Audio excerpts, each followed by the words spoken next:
ଯେଉଁ ମହିଳାମାନଙ୍କୁ ନିଜ ସ୍ୱାମୀଙ୍କଠାରୁ ଶାରୀରିକ ରୂପରେ ସନ୍ତୁଷ୍ଟି ମିଳିନଥାଏ, ତେବେ ସେହି ମହିଳାମାନଙ୍କର ପରପୁରୁଷ ସହିତ ସମ୍ପର୍କ ବନିବାର ସମ୍ଭାବନା ସବୁଠାରୁ ଅଧିକ ଥାଏ। ଶାରୀରିକ ସମ୍ପର୍କ ବନାଇବା ପୂର୍ବରୁ ଯଦି ସ୍ତ୍ରୀ ଓ ପୁରୁଷ ରୋମାଣ୍ଟିକ୍ କଥା ହୁଅନ୍ତି, ତେବେ ଶାରୀରିକ ସମ୍ପର୍କ ବନାଇବାର ଆନନ୍ଦ ଦୁଇଗୁଣା ହୋଇଯାଇଥାଏ। ଯଦି ଆପଣ ଠିକ୍ ଅଟନ୍ତି, ତେବେ ଆପଣଙ୍କୁ କିଛି ବି ପ୍ରମାଣ କରିବା ଆବଶ୍ୟକ ନାହିଁ। ବାସ୍ ସେମିତି ଠିକ୍ ହୋଇ ରୁହନ୍ତୁ, ସମୟ ନିଜେ ପ୍ରମାଣ ଦେଇଦେବ। ସତ୍ୟ ଉପାୟ ଦ୍ୱାରା କମାଯାଇଥିବା ଧନ ସବୁ ପ୍ରକାରର ସୁଖ ଦେଇଥାଏ।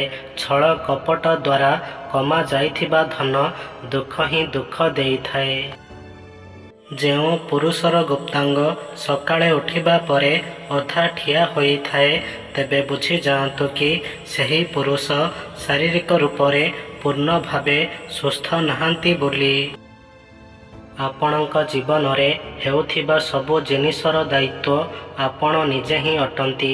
ଏହି କଥାକୁ ଯେତେ ଜଲ୍ଦି ମାନିଯିବେ, ଜୀବନ ସେତେ ସହଜ ହୋଇଯିବ।